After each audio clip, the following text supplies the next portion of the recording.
La rentrée des classes a eu lieu hier. Les députés ont élu leur président, le président de l'Assemblée nationale. Maintenant, il y a les élections des questeurs, des chefs des vice-présidents, de tout ça. On va voir ça avec Olivier Falorni, député d'Hiver Gauche de Charente-Maritime.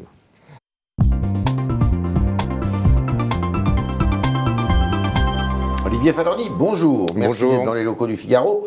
Alors, vous êtes un député non inscrit ? Pas de groupe ? Indépendant. Nous avons essayé de monter un groupe de centre-gauche qui pouvait s'inscrire dans la majorité, dans le trépied, que pouvait constituer le groupe majoritaire En Marche, le MoDem, et puis je pense un groupe qui aurait pu équilibrer un peu plus sur la gauche. Ça n'a pas été possible, non pas pour des raisons arithmétiques, parce que les 15, on les avait. Vous les aviez les 15, hein ? On avait les 15, tout juste, mais on les avait. De compatibilité, alors ? Mais on était 12 plus 3. Et les 3, ce sont les élus corses. C'était les nationalistes corses. J'ai estimé que notre désaccord était trop profond pour qu'on puisse constituer un groupe. Vous savez, il faut quand même un minimum de cohérence. C'est votre décision, ça ? C'est en tout cas la décision... Parce que vous étiez à l'initiative de ce groupe, hein ? Oui, et moi je n'avais pas vocation à créer un groupe qui mêlait nationalistes remettant en cause pour moi un certain nombre de fondamentaux. C'était à la République française, l'unité de la République française. Je suis un député de la République une et indivisible. Ce qui n'est pas leur cas ? Écoutez, en tout cas, moi, ce qui m'a... Vous avez discuté avec eux ? Oui, on a discuté la veille au soir. Oui. Et le matin, je vais vous raconter une anecdote, je prends le taxi pour aller à la réunion peut-être constitutive, et j'entends un de ces 3 députés parler d'une priorité qui était l'amnistie des prisonniers politiques. D'accord. Donc là, on n'a visiblement pas les mêmes priorités. Manuel Valls aurait dû faire partie de ce groupe ou pas ? Il aurait pu. Il aurait pu. Il aurait pu être, j'allais dire... Vous le comptiez ? Il aurait pu être le 16e homme. Le 16e homme, d'accord. D'ailleurs, un certain nombre de collègues, puisque au départ, une vingtaine s'étaient engagés, un certain nombre ont, au dernier moment, un peu flanché. Ouais. Et vous savez, les vieilles habitudes reprennent, les vieilles habitudes partidaires. On est de l'UDI, donc on reste à l'UDI, même si on sait que l'UDI est presque condamné. On reste au PS, même si on sait qu'on va peut-être se faire exclure bientôt, qu'on siège dans un groupe d'opposition alors qu'on va voter la confiance. Vous voyez, il y a quand même des problèmes de cohérence. Qui y avait en dehors de ces 3 nationalistes corses dans ce groupe ? Ben, il y avait des gens... Des UDI, des... Non, il y avait des radicaux de gauche. Des radicaux de gauche, des d'Hiver Gauche, comme moi. Il y avait aussi des écologistes politiques qui avaient été en rupture avec Europe Écologie, les Verts. Un certain nombre de socialistes réformistes qui ne pouvaient pas se retrouver dans un groupe d'opposition puisqu'ils veulent la réussite du gouvernement. Voilà. Mais nous étions 12, plus 3, et j'ai considéré que ça n'était pas ces 3, compatible. On en a peu parlé finalement dans les commentaires. Si vous regardez bien leur vote, enfin leur élection, vous apercevez qu'ils bénéficient beaucoup d'une abstention massive dans leurs circonscriptions respectives. Absolument. Ce qui ne veut peut-être pas dire une adhésion de l'électorat corse à leurs revendications ou à leur cause. Peut-être. Comment vous l'analysez ? Je ne suis pas là pour juger. Ce sont 3 députés qui sont légitimes. Ils ont été élus. Ils siègent à l'Assemblée nationale. Donc, il ne s'agit pas pour moi de contester leur légitimité. Je dis simplement que ceux qu'ils défendent, quand j'entends parler de prisonniers politiques dans une démocratie comme la France, j'ai un mouvement de recul, vous voyez. Donc, à partir de là, moi, je ne pouvais pas faire groupe avec cela. Ça aurait été très commode. J'aurais pu présider un groupe de 15, avoir du temps de parole. Mais il y a un moment où il faut privilégier le fond à la forme, la politique à l'arithmétique. Et pourtant, pour faire passer vos convictions et vos idées, vous vous privez de beaucoup d'avantages, du coup, notamment en temps de parole. Je me prive de moyens. C'est très clair, de moyens, mais ma parole, elle sera libre. Et puis, vous aurez moins de temps de parole quand même. Oui, dans l'hémicycle, j'aurai moins de temps de parole, mais il y a les médias. Je compte sur vous pour pouvoir l'exprimer. Les moyens, quels sont-ils quand on a un groupe ? Alors, des assistants parlementaires, du temps de parole en plus. C'est vrai que c'est important, un groupe parlementaire, mais on peut exister, quand on a la détermination, on peut exister à l'Assemblée nationale. Et vous n'avez pas fait la même démarche que Valls ? Lui, du coup, Valls, il est apparenté République En Marche. Non, parce que vous savez, moi je suis député, j'ai fait mon service national, mais les casernes, non. Non. Valls qui va là-bas ? C'est son choix. C'est son choix.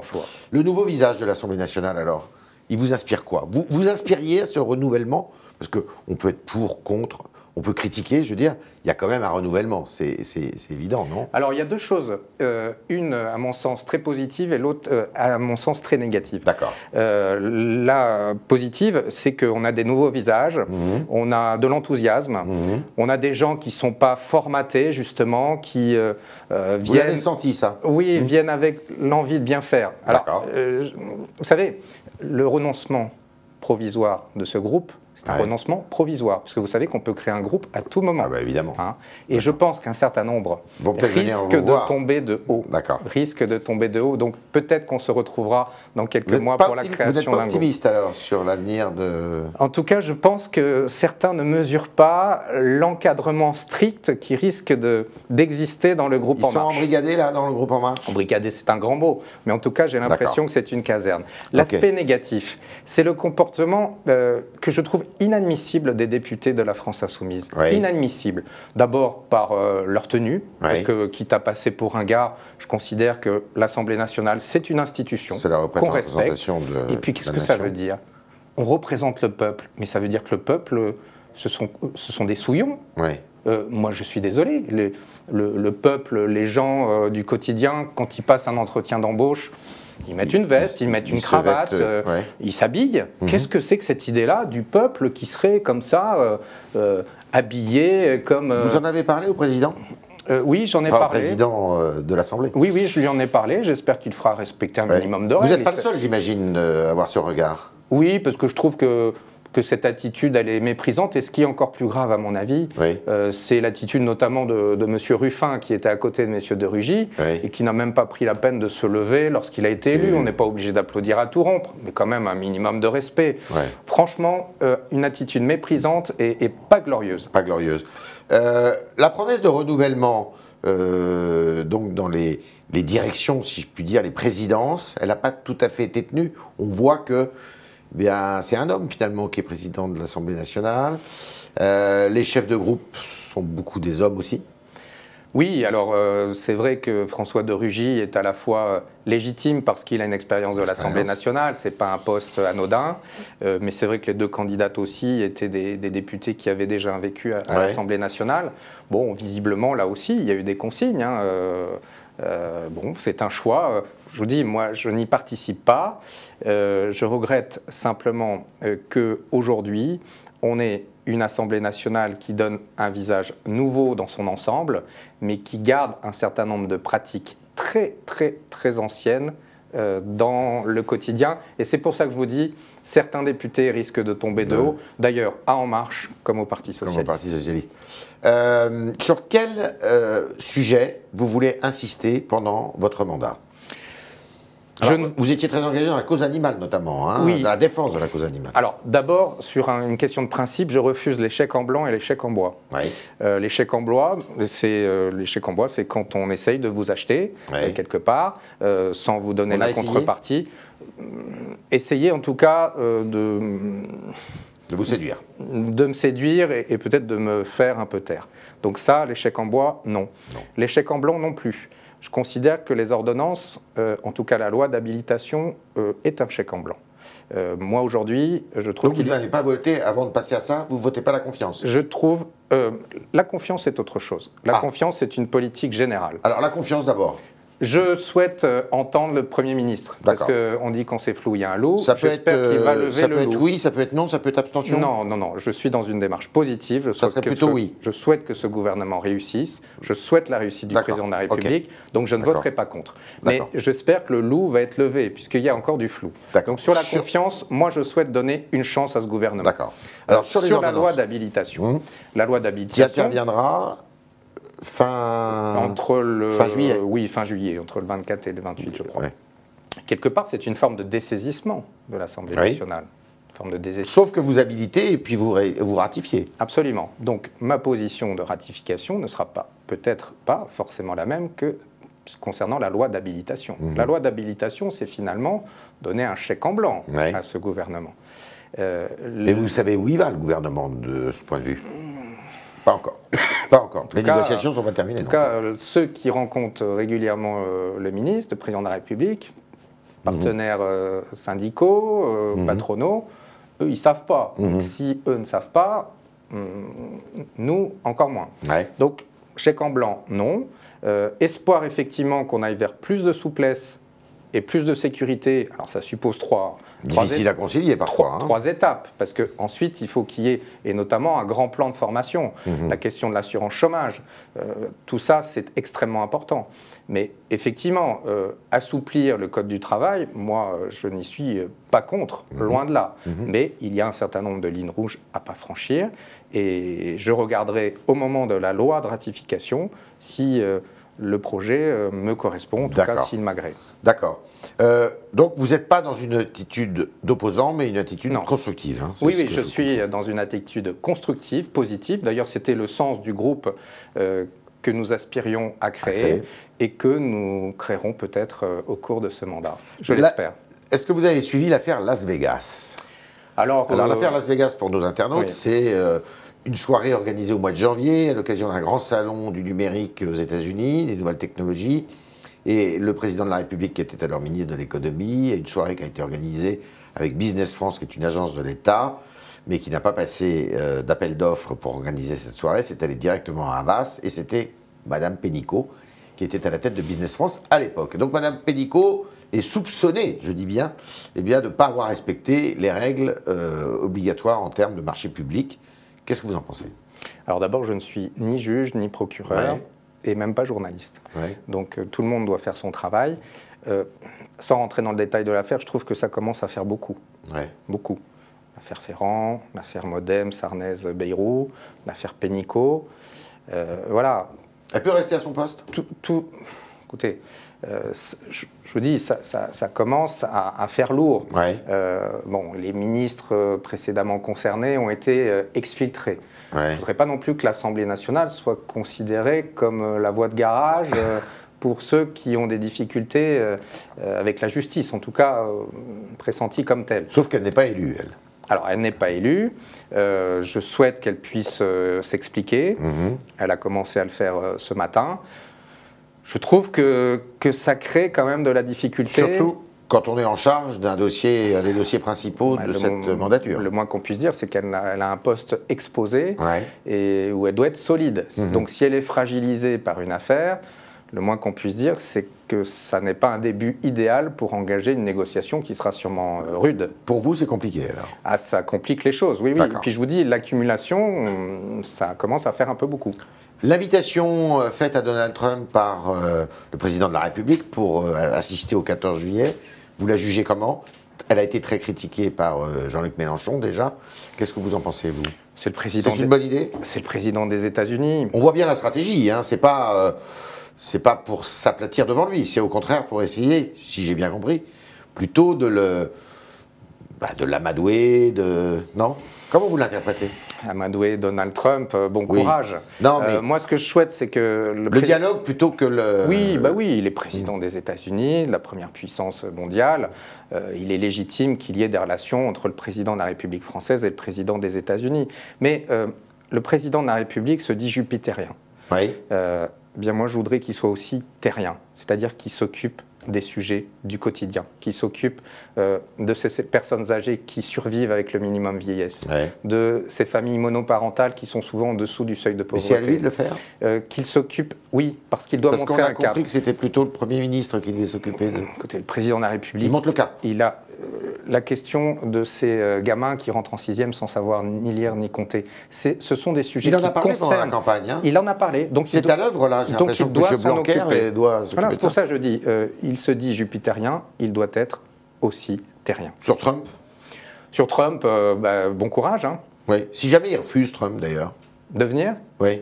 Ça serait une attitude de goujat. De sa part? De sa part. Mais il l'est, goujat. D'accord.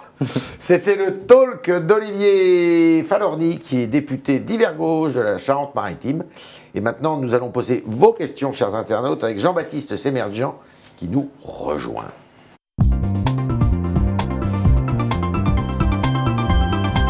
Jean-Baptiste, bonjour. Bonjour Yves, bonjour Olivier Falorni. Bonjour. Une question de Maurice, pourriez-vous entrer au gouvernement et à quel poste? Entrer au gouvernement, ça ne m'a pas été proposé. Donc, vous savez, la réponse, elle est simple. Quand on vous propose d'entrer au gouvernement, que vous faites de la politique, vous regardez les conditions dans lesquelles vous pouvez exercer votre mission. Voilà, la question ne m'a pas été posée. Si elle m'était posée, je demanderais les conditions d'exercice de la liberté. Vous savez, je vais vous dire, moi j'ai été élu à 69% au second tour contre une candidate En Marche, et je n'avais pas le soutien du Parti socialiste. Vous voyez, et vous avez battu précédemment Ségolène Royal, alors que vous étiez, sans vous faire outrage, beaucoup moins connu qu'elle à l'époque. Ah, c'est le moins qu'on puisse dire. Ça, vous ne me faites pas outrage du tout. C'était une réalité totale. Donc, vous voyez, j'ai conquis ma liberté en 2012. Je l'ai confirmée en 2017. Donc, ma parole, elle est libre. Alors, rentrer dans un gouvernement, je ne vais pas vous dire non, puisque c'est quand même une responsabilité importante. Et quand on fait de la politique, on veut agir. Mais pas à n'importe quel prix, pas à n'importe quelle condition. Comme de créer un groupe, oui, mais pas à n'importe quel prix non plus. On reste sur la liberté avec Piom qui vous demande qui relève que vous avez été exclu du Parti socialiste en 2012. Est-ce que vous n'avez pas l'impression d'avoir été le premier frondeur ? J'ai été frondeur concernant les méthodes du Parti socialiste. Parce que le Parti socialiste, à l'époque, je ne vais pas revenir sur cette histoire, mais n'avait pas respecté les règles, puisqu'il avait annulé la primaire qui devait désigner le candidat du Parti socialiste et avait imposé ma concurrente. Donc, moi, j'ai... Dans votre circonscription ? Dans ma circonscription, puisque Mme Royal avait été imposée. Donc, la rupture avec le Parti socialiste, elle s'était faite sur une question de principe et de non-respect des règles de ce parti. Donc frondeur, oui, mais sur les méthodes. Après, les frondeurs au sens classique du terme, ce sont des gens qui aujourd'hui sont en train de mélenchoniser le Parti socialiste. Moi, je ne m'y retrouve pas. Je ne m'y retrouve pas parce que vous savez, on voit souvent le résultat. Entre la copie et l'original, on choisit toujours l'original. Et donc, à vouloir courir derrière Mélenchon, eh bien, on fait le jeu de Mélenchon. Alors, il y a la mélenchonisation des esprits, la poutouisation vestimentaire, et ben, le cocktail, je pense que le Parti socialiste ne doit pas y céder. Vous avez reçu un petit soutien par tweet de Mme Train-Villers cette fois ? Non. Et vous l'accepteriez ? Vous savez, tous les messages d'amitié, je les reçois, mais le sujet, il n'est pas là. On est dans la politique. On reste politique, justement. Martine qui vous interroge, selon elle, que cherche Manuel Valls ? Y a-t-il une stratégie derrière ce qu'il cherche, comment il se positionne par rapport au Parti socialiste, par rapport à En Marche ? Je ne suis pas le porte-parole de Manuel Valls. Mais votre analyse ? J'ai un peu du mal à le suivre, mais je n'essaye pas de le suivre. En tout cas, je pense... Pourtant, c'est assez clair, il s'est fait voler son fonds de commerce, entre guillemets, par Emmanuel Macron. Complètement. Mais vous savez, en politique, il faut toujours aller vers son risque. La différence entre Emmanuel Macron et Emmanuel Valls, c'est que l'un est allé vers son risque. Il a pris de grands risques, il a créé son mouvement politique, il a voulu faire exploser les frontières partisanes, voilà. Il a pris un risque considérable, il a gagné. Emmanuel Valls est resté engoncé dans des vieilles logiques et qui l'ont amené là où il est. Dans une impasse, en fait. Mais bon, voilà, c'est un homme de talent, mais qui a fait les mauvais choix. Une question un peu plus légère. Erwan qui vous demande quel est votre budget pour les soldes. Mon budget pour les soldes, je dois vous dire que je n'y ai pas trop réfléchi. En tout cas, ce que je peux vous dire, c'est que les soldes, visiblement, il y a du monde parce que ça bouchonne dur pour venir chez vous.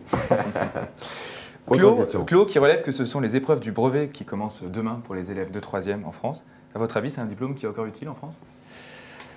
Je voudrais qu'il le soit, mais vous savez, je me pose des questions et sur le brevet et sur le bac. Les deux, oui. Il faut les maintenir. L'importance de l'un et de l'autre est quand même assez différente, mais... Oui, mais l'un comme l'autre peuvent nous interroger. Vous savez, moi j'ai été enseignant avant. Oui. Il y a une logique qu'il faut rompre, c'est-à-dire de vouloir toujours faire augmenter les statistiques, de valoriser, comme on dit. On ne valorise pas les élèves en leur disant qu'ils auront tous leur diplôme. Ça, c'est une hypocrisie totale. Vous êtes pour une sélection plus forte, Le mot de sélection ne me fait pas peur, à condition qu'on ait les mêmes chances au départ. On a les mêmes chances au départ, et puis après, on avance plus ou moins vite. Et lorsque certains trébuchent, eh bien, le rôle de l'éducation nationale, c'est de les aider à avancer. Mais pas en disant ah ben, on va faire 80%. L'année prochaine, on va faire 85%. C'est pas comme ça que ça se passe. Et puis bientôt, ça sera 100%. Non. C'est la quantité au profit de la qualité, au détriment de la qualité. On trompe les jeunes. On trompe les jeunes en leur disant vous allez avoir le bac, donc l'avenir s'ouvre à vous. L'avenir s'ouvre à vous, mais à condition de travailler et pas en donnant le bac à tout prix. L'état d'esprit, le discours de M. Blanquer, le nouveau ministre de l'Éducation nationale, vous convient ? pragmatique, mais vous savez, là aussi, je découvre, hein, je ne le connais pas. Bon, je vois qu'il a remis en cause ce matin la réforme précédente et la possibilité de revenir à la semaine de 4 jours. Sur le rythme scolaire, Sur les rythmes scolaires. De façon locale. Hein. De façon locale, hein, à la volonté des communes. Bon, c'est un assouplissement sans doute bienvenu pour un certain nombre de communes, mais attention aussi, hein, je parlais d'égalité, il faut que tous les élèves... parler de sélection, ça ne me choque pas, parce que la vie, elle est comme ça, et l'école doit sélectionner. Mais à condition d'avoir les mêmes chances, toujours. Et moi, je suis en tout cas partisan de la création des études dirigées après la classe, par exemple. Parce que ce qu'il a et je trouve que c'est une excellente idée. Parce que l'égalité, à la limite, elle peut avoir lieu pendant la classe, mais elle disparaît après la classe, parce que vous avez des familles qui ont les moyens de payer des cours particuliers, qui ont la chance, comme je l'ai eu, d'avoir un parent ou un grand-parent enseignant qui fait les cours après la classe, et puis il y a tous ceux qui arrivent, qui ne peuvent pas travailler chez eux, qui ne peuvent pas aider par leurs parents, parce que n'en ont même pas les moyens, d'ailleurs. Ils n'en ont ni les moyens financiers, ni parfois éducatifs, parce qu'ils n'ont pas eu la chance d'aller à l'école. Et donc les études dirigées après la classe, c'est fondamental pour assurer cette égalité des chances. Voilà, c'était encore une petite question. Une petite question sur la loi. Petite question, ça c'est sur la loi travail. Justine qui dit qu'elle parle de la loi travail en disant qu'est-ce que ça va donner. Vous allez voter la loi travail XXL comme elle est déjà prénommée. Mais quelle loi travail? Il en a parlé. Vous en avez parlé. Il en a parlé. Quelle loi en revanche, travail? ce que j'aimerais. Le problème, c'est qu'on ne la connaît pas. Oui, j'aimerais entendre Olivier Falorni sur un débat qui naît là sur le fameux contrat de projet. Est-ce que c'est quelque chose qui vous plaît? Alors dans le BTP, ça a une certaine efficacité, parce que finalement, alors c'est un peu moins protecteur que le CDI, mais c'est un peu mieux que l'intérim. Ça laisse de la souplesse, Ça laisse de la souplesse. Sur le fond, pourquoi pas, mais sur des secteurs d'activité bien précis, là où on en a besoin. Faut pas que ça devienne faut pas que le contrat de chantier, de projet, de contrat de chantier devienne une règle. Voilà. C'était les réponses à vos questions, chers internautes d'Olivier Falorni. Et puis, questions qui étaient relayées brillamment par Jean-Baptiste Sémerjian. Donc, rendez-vous demain. Merci Olivier Falorni. Merci Jean-Baptiste. Merci Olivier Falorni.